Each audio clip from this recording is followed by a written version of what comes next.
Good morning, everybody. Welcome back to Food for Thought Talks If It Were You, Season 3. I'm your host, Neo Gentrix, the podcast where we chew on the big ideas that shape our lives. And today we are diving deep into a topic that, let's be honest, almost all of us have wrestled with: procrastination. You know that feeling, right? You have a huge project due, a deadline is staring you down, but suddenly, cleaning your desk or organizing your bookshelf becomes the most urgent task in the world. We've all been there, trust me. And what do we usually tell ourselves in that moment? We call it laziness, a lack of discipline, maybe even a character flaw. But what if I told you all of that was a lie? A growing body of scientific research is completely reframing how we understand procrastination. It's not a moral failing, okay? It's a complex and deeply ingrained psychological phenomenon. This is today's food for thought. The common belief that procrastination is more about time management is a fundamental misunderstanding. In reality, bad time management is just a symptom of a much deeper emotional struggle. Think about it. For real, think about it. When you label your own avoidance as laziness, you're actually making the problem worse. You're adding a whole new layer of negative emotions, like guilt and shame to the mix that have nothing to do with it. This extra emotional baggage makes the task you're already avoiding feel even more unpleasant, which only increases your brain's impulse to avoid it even further. It's a vicious cycle where beating yourself up actually fuels the fires of procrastination and makes the whole situation a lot bigger and more grand than it should be. So, the first step to breaking this cycle isn't just to try harder to apply more willpower. The first step is actually to dismantle what I'm calling the laziness lie, if you catch what I'm saying, and replace that self-blame with some genuine self-awareness. So today, we're going to deconstruct this myth. We'll explore procrastination as a problem of emotional regulation. We'll also look at the neuroscientific conflicts happening within your brain, the little squiggly cell on the top of your head that helps you think, and identify the common triggers, and most importantly, I'll give you a whole suite of evidence-based strategies to take back control. You ready? Let's break that down, shall we?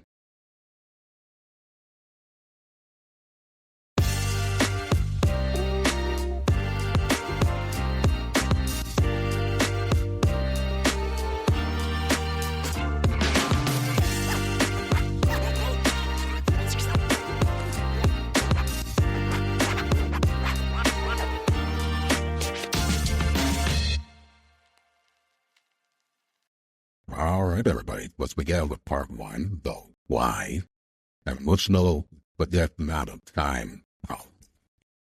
So, what is the real reason we procrastinate?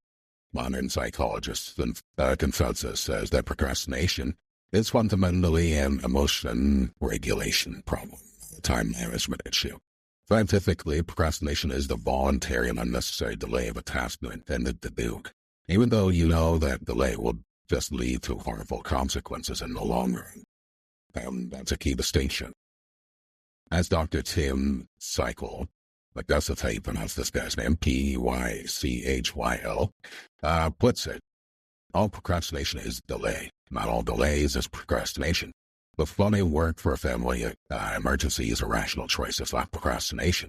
Putting them off to watch TV when you know there's a deadline looming, that's procrastination.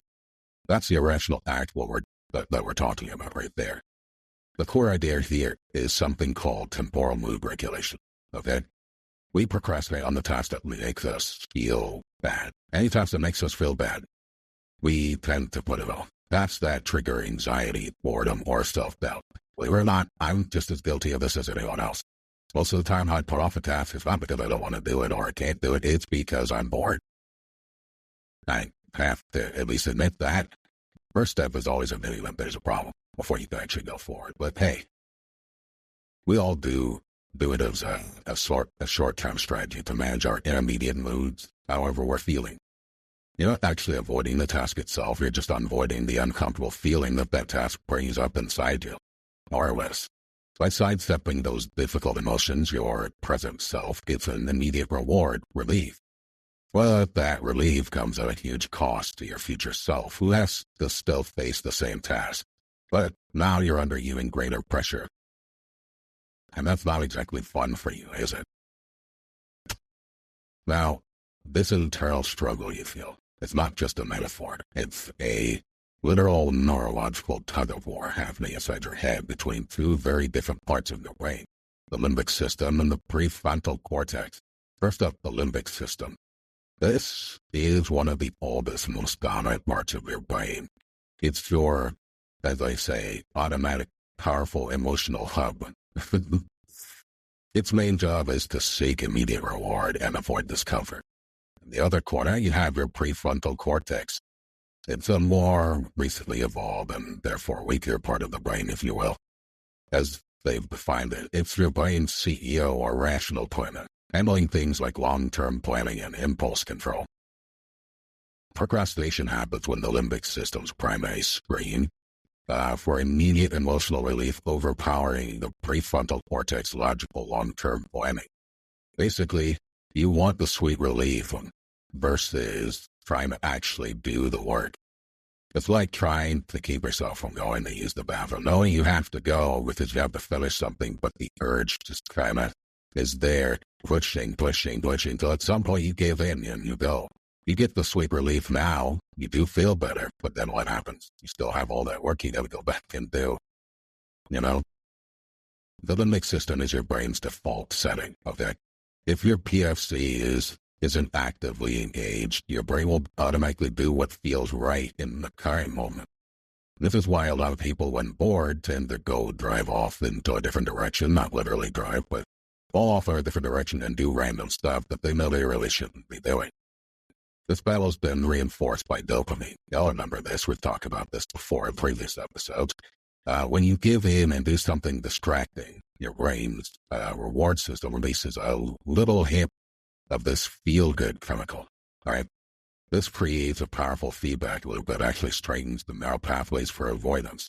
Each time your limbic system wins, that procrastination habit gets more and more automatic to the point where you just kind of do it without thinking. So consider that in the processes of what you're doing, that the moment you feel like you should probably go do something else because it feels better rather than doing the task you need to do, you should probably face up and just go ahead and do the task that needs to get done. The longer you hold it off, the more likely it is you'll never get around to it.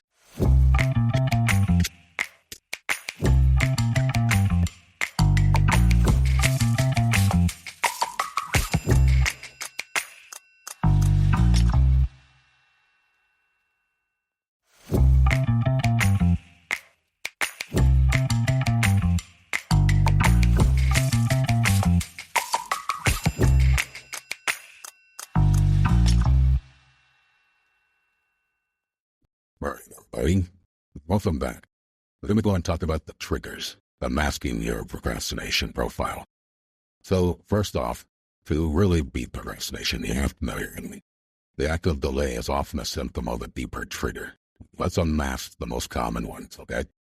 First off, task aversionness. We're biologically wired to avoid things we find unpleasant. A task might be boring, frustrating, difficult, unstructured, or just lack personal meaning. The more of these boxes we tick with tasks ticked, there's a phrase.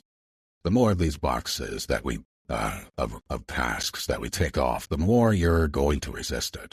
In other words, the more work you have to do within a short period, the more daunting it feels, the more likely it is you're going to want to not do it. Second thing is perfectionism or fear of failure, which I feel like fear of failure is something we should definitely talk about in the future moving forward, so look forward to that. But anyway, for a perfectionist, the real fear isn't the task itself. It's producing something that falls short of impossibly high standards. It feels psychologically safer to not even try than to risk creating an imperfect product. I've been there. It took a while for me to climb down that ladder. The fear of success, this is another one. Sometimes succeeding in itself is something that people are afraid of, and therefore they don't wish to do anything. It's a fascinating one when you think about it. Success can bring its own anxieties, new responsibilities, higher expectations, and more visibility. Although procrastination can also become a way to unconsciously self-sabotage yourself to avoid those heavy consequences. As a result, that kind of brings us to the fourth one. Decision paralysis. I know you've heard it before. It's a thing that exists. This happens when you're overwhelmed by choices or the fear of making the wrong one. But you just can't make any decision at all. Avoidance feels like a relief in the time being. Except it's only temporary, like the feeling or high that coffee gives you. Remember, we talked about this before. Now it falls into the same category. Not quite procrastination, especially since coffee is more related to how your body deals with energy and drowsiness. The last one is low self-efficacy. This is the belief in your own ability to succeed. Kind of like, what's the word I'm looking for here? I do believe it is self-confidence. When it's low, you doubt yourself, which triggers anxiety. Procrastination then becomes a defensive mechanism to postpone that anticipated failure, because you don't want to have to sit there and deal with the result of not doing good enough because you don't think that you're possibly capable of doing better. Researchers break these patterns down into different archetypes. Basically, the question to ask is, are you the perfectionist, the worrier, the crisis maker who thrives on the last-minute pressure, or the dreamer who loves planning but hates doing any of it? If I'm being perfectly honest here, and I'm talking about myself as a whole here, there are times I find myself in the dreamer category. I like planning and I like doing a lot of different things. But sometimes when it comes down to doing it, it just seems like too big or too daunting a task. Or worse, I start off in the dreamer archetype, and I end up moving over to the perfectionist archetype, where now I'm trying to perfect everything I'm doing to the point where I'm actually avoiding finishing the project entirely. You don't have to be any one of these 4 or 5 things. You could end up being in multiple categories by trying to avoid being in a certain one. Moments where I feel like I'm the dreamer, I'm fine, but then I realize I'm not doing anything, so I try to work on it, because then now that puts me in the worrier category. Now I'm trying to make sure I finish it, but then I'm looking at what I'm doing, and I'm like, this isn't good enough. So then I move into the perfectionist category, archetype.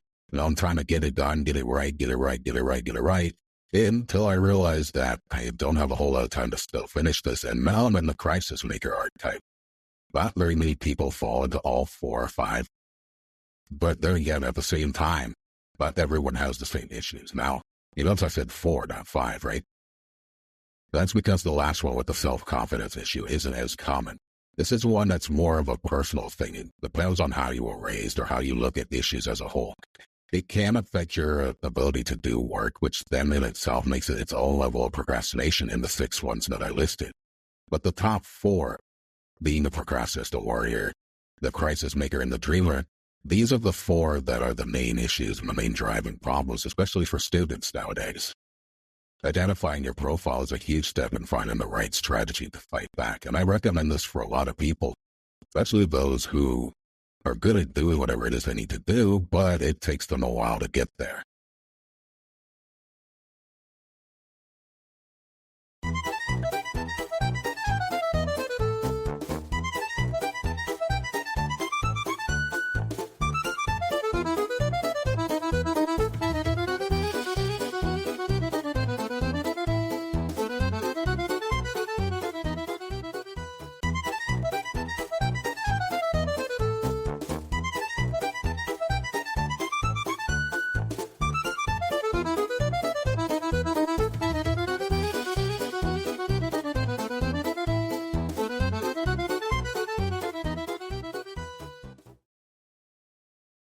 All right, time for the last part of this. Let's talk about the antidote, a toolkit for taking action. Okay, so we've diagnosed the problem, now for the antidote. Overcoming procrastination isn't about becoming a productivity machine, okay? It's about becoming a more self-aware, compassionate strategist, if you will. And the foundational mindset shift you need is a radical self-compassion. In other words, be nicer to yourself, okay? The more effective antidote to delay is not harsher discipline, but greater self-kindness. When you procrastinate and you berate yourself, you're just amplifying the guilt and the shame that made you make the task feel awful in the first place. It's better not to make the situation worse. If anyway, it's better to try to find a way to solve it by going easier on yourself in the sense like, oh, okay, well, I wasn't able to do it. failed it. But the bright side is I now know what I don't need to do or what not to do, and I can move forward from there. Like what did you learn? Okay. Forgiving yourself for past procrastination actually reduces the likelihood that you'll actually do it again, because you're becoming a little bit more forgiving. And this kind of also relates to a topic that I plan to cover next, which is forgiving others.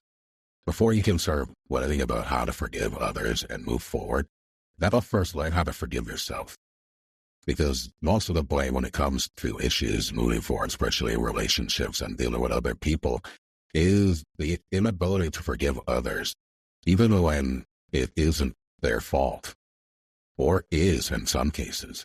There's times where issues have occurred and I know it's their fault, but I'm still going to forgive them anyway.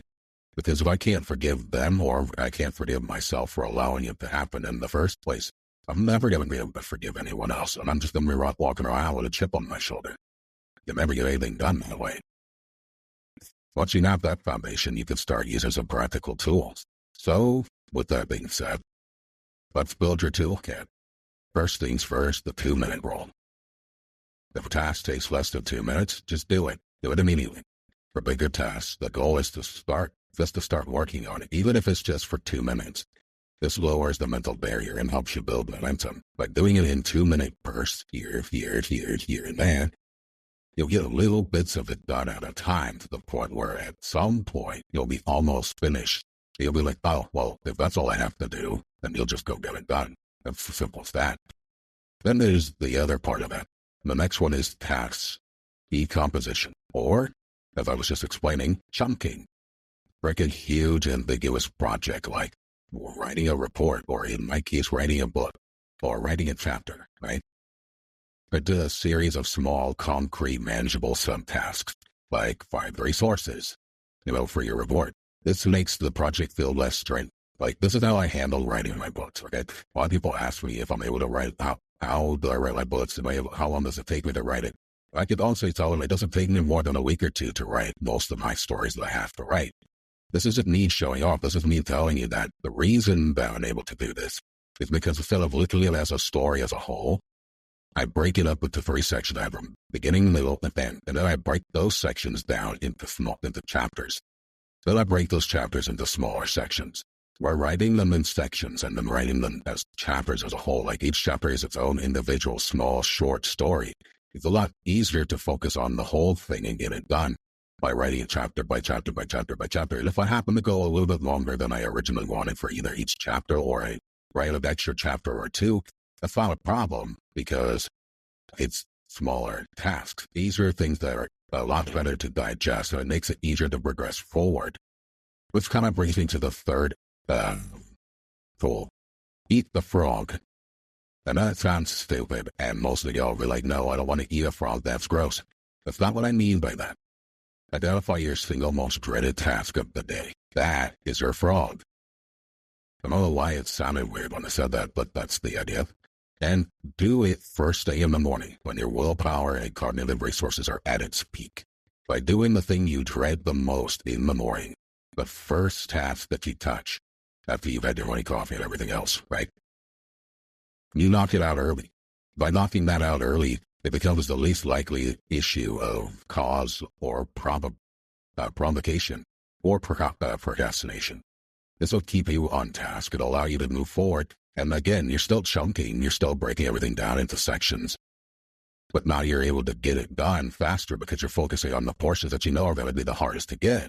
Which brings us to the 4th tool in this toolkit, the Pomodoro technique. Work in a focused 25-minute interval, okay? The 2-minute interval issue is great for when you're handling small tasks like creating outlines or something. When you're focusing on the bigger things, focusing on 25-minute intervals separated by short 5-minute breaks, well, this gamifies the work, preventing burnouts, and it aligns with your brain's natural attention cycles. Some people have longer attention cycles, and this works fine. I'm one of them. I can sit here and work for an hour and a half on something without losing concentration unless someone comes in and bothers me. And this is great, especially when you're working on bigger projects, handling homework assignments, or in college students' case, multiple homework assignments from different, classes all on the same day. Especially when you have exams coming up, But I'm pretty sure right now that we are at the end of September, so Midterms should be coming up soon, if they haven't already started. So this is something that would definitely help with handling hard silence projects or anything of the like and get them knocked out as soon as possible.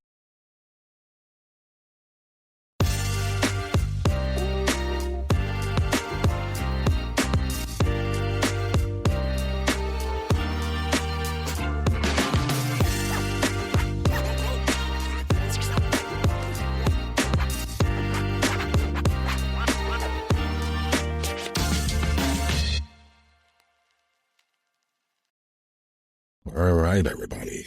So, what's the big takeaway from all of this?